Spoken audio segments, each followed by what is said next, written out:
Hello YouTubers, Alaska Prepper here.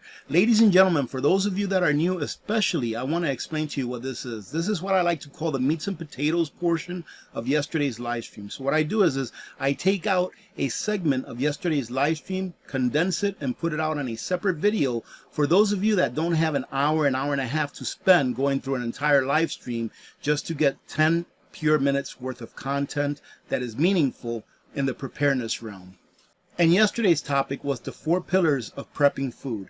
Now, the 4 pillars that I referred to are what I go by. All right, I'm not saying that my method is the one-all be-all, but it's what I go by, and I like to put these things out. That way you can get ideas off of what I do. That way we can grow together, ladies and gentlemen, because some of my ideas may work for some, may not work for others. But we're looking for those that it will work for. So I hope that you enjoy this portion of yesterday's live stream. And if you'd like to go take a look at the whole thing, go watch the whole thing because it was a lot of fun. We had a great time. And I'll see if I can include a portion in the end of this video of nutrient survival and what they did yesterday. It was a lot of fun. Somebody actually won some prizes from an impromptu call that I got from nutrient survival. So enjoy. One more thing, ladies and gentlemen, I just looked at yesterday's live stream and I noticed that YouTube went in there and they put ads like every 2 minutes. Incredible. I don't know why they do that because that is just terrible. I went in there and I cleaned that up. I think there's maybe an ad every 15 to 20 minutes or so. So for those of you that did go and try to take a look at yesterday's live stream and got frustrated because there's a darn ad every 2 minutes or so, I went ahead and cleaned that up. So if you want to watch the whole thing, by all means, go watch the whole thing. Like I said, it was a lot of fun and I think you'll enjoy it. Food storage. You know, remember I tell you that I think you should have diversified food storage amongst your other preps. It should be diversified, okay? And I got something here. I'm not going to show it. It's just some notes that I took that I wanted to go over with you. All right, so the levels of food storage, all right? So my first level, the very first thing everyone has this level of food storage, and that's your working pantry. And your working pantry is whatever foods you're living off of in the immediate. I would say between 1 day and 2 weeks. All right, that's what I would say your working pantry is. And the reason I'm telling you this is because that's how I do it. So pretty much I'm telling you what I do. All right. And then if you want to take from that and add it to what you do or, you know, use that, you can, right? But it's giving you ideas. So your first level is going to be your immediate food pantry, the one that you use every day, 1 to 14 days of food, and the food that you have in your cabinets, things like that in your kitchen. All right. So that's your first level. Then your second level of food preparedness is going to be your, what I'll call an extended pantry, either extended pantry or I like to call it a mid to long-term pantry. Now, this pantry is going to have everything that you eat, ladies and gentlemen, pretty much everything that you have in your immediate pantry, your everyday use pantry, but it's going to be in big numbers. So let's say, for example, right now in my kitchen pantry, the one that I use every day, there's 2 cans of corn in there. The reason I have 2 cans of corn in there is because we maybe have corn every 2 weeks or so. And whenever we have it, we use 2 cans. All right. So I have a couple of cans of corn in there. But in my extended pantry or my mid to long-term pantry, I probably have 2 cases of corn. So I probably have about 48 cans of corn. Why? Because we go through about 48 or so, you know, maybe in a year. So we go through 48, 50 something in a year. So we have about 2 cases in that pantry. So whenever the corn in my working pantry is gone, I replace it with corn from my extended pantry where I have more. So my extended pantry is kind of like my little warehouse. It's my warehouse that I use to derive the food that I need in the immediate. Okay, so I put it in my working pantry and my warehouse is stocked up with even more stuff. Now, since I have a couple of cases of corn in my extended pantry, every time that I grab 2 or 3 or 4 cans from there to replenish my working pantry doesn't mean that I have to go out and get 2 or 3 or 4 cans of corn right away.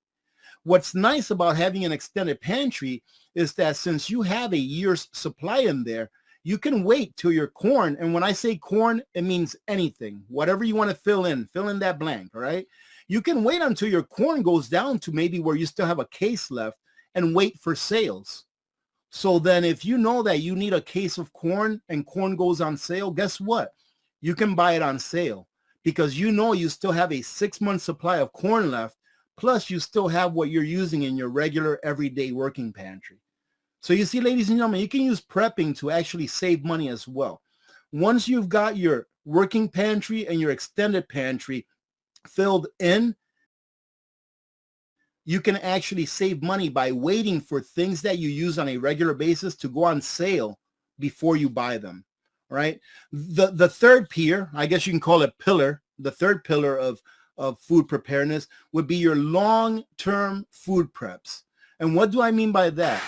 You got to do it real slow. Make sure nothing gets out. Yes, listen to Alaska O'Reilly. O'Malley, O'Patrick O'Sullivan. Okay. I mean the long-term foods that you package yourself. Your high caloric foods like your rice, your grains, your beans, your wheat berries, your salt in bulk, your sugar, okay, your spices, your long-term food storage that's in bulk that you put in 5-gallon buckets.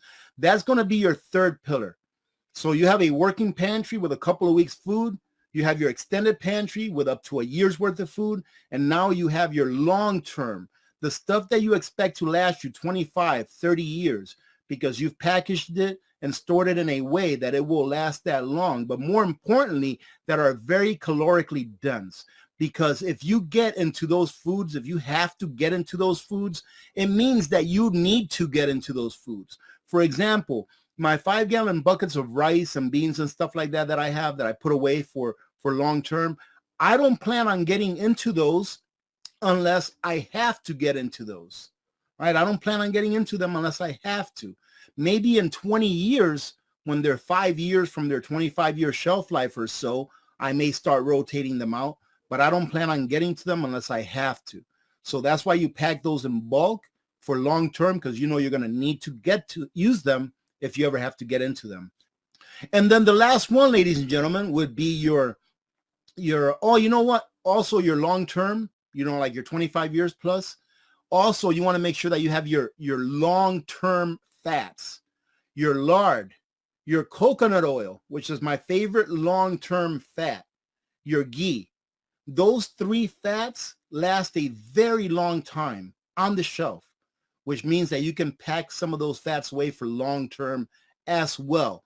And then use those oils that you normally use, like your olive oil, your vegetable oil, your canola oil, whatever it is that you use on a regular basis. And then if you ever have to get into those long-term fats like coconut oil, it's because you have to, unless you already use it on a regular day basis anyways, right? All right. And then the last pillar would be your freeze-dried, dehydrated, but more on the freeze-dried side. Your freeze-dried foods that you either freeze-dry yourself and package and put away, or freeze-dried foods that you go ahead and buy from a third party, like Nutrient Survival. It's still funny to me that Becky just happened to call. But your freeze-dried foods. And why is it important to also have freeze-dried foods? I believe there is a place for freeze-dried foods in everyone's preparedness plan, but only if you have the first 3 pillars first. Right? You've never heard me come out here, even with how much I love Nutrient Survival. You've never heard me come out here and say, oh, you're a new prepper? Hey, get some Nutrient Survival and use my link. Never heard me say that. Why? Because you have to have those first 3 pillars first. First, you have to have your working pantry. Then you have to have your 1-year supply of things that you normally eat on an everyday basis. Remember that preparedness is about normalcy. It's about being able to have the things that you know you're going to need in order that your standard of living doesn't change in a crisis, right? That's what preparedness is about. But sometimes different crises happen that call for different preps. In this case, with like freeze-dried foods, very good reason to have them. Number one, they last a very long time, all right? 25, 30. I've seen some 40 years. You've all seen me open up cans, all right? Noah's Ark, 46 years old. Open up a couple cans, still good. I'm actually still using that can of tomato crystals that I opened from Noah's Ark, 46 years old. I'm using it, ladies and gentlemen. I didn't open it and throw it away. It's in a Ziploc bag in my pantry, and I use it whenever I need tomato powder. All right, whenever I make spaghetti, I put a little extra to give it that extra tomato flavor. I still use it, 46 years old. All right, so that's a couple of good reasons why you should have freeze-dried foods in your prepper pantry or in your prepper stash. Another good reason is, let's say that there's a crisis, and it can be anything, right? Usually the beginning of a crisis is the most stressful because your mind is going 50 miles an hour. You're trying to think of this and that. Well, if you have freeze-dried foods, you don't really have to think about preparing food. All you have to think is about heating up some water and putting it in the freeze-dried food, and you're good to go. All right. Also, let's say that you live in an apartment building, right? And there's no food, right? Do you think that if you start cooking your Dominican rice dish, you know, that I've shown you how to cook on my videos, you think if you start cooking that in your house because you were prepared and you have the ingredients, you think your neighbors are not going to smell that? Yeah, they're going to smell it. Do you want that? More likely not if you live in a populated area. But with freeze-dried foods, you can have a small container where you put your food in, put some hot water in it, and that's it. It doesn't really create much of a smell. That's another good reason.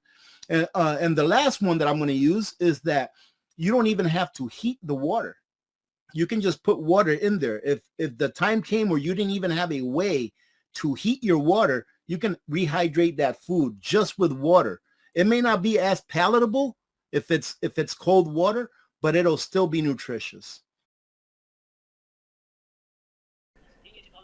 Yeah, hey, guess what? I'm doing a live stream right now. You want to say hello? Do you want to say hello? Hey, hey, ladies and gentlemen, Becky's going to say hello. No, just a second. No, I don't have a link or anything. Just a second. I'm going to put you on speaker, all right?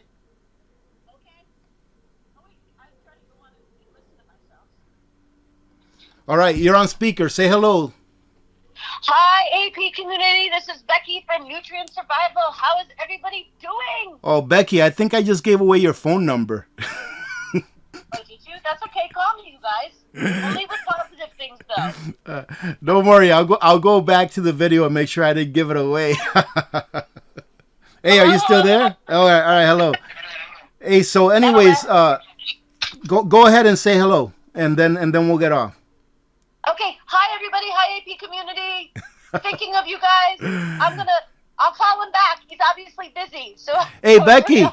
Hey, yes. Becky. Since you're already here, you know, ladies and gentlemen. By the way, Becky is my representative from Nutrient Survival. She's the one that I bother all the time, asking her to give me a better deal so we can give you guys better deals. So just like, hey, Becky, since you're already here, why don't you go ahead and I don't know.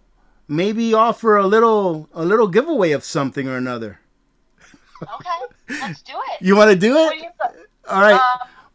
Let me think. I gotta think of something. Think of something that you want to give away, and then I'm gonna let you pick the person when I stop. I would like to give away a number 10 can of lasagna right now. A number 10 can of lasagna, ladies and gentlemen. Roll the drums.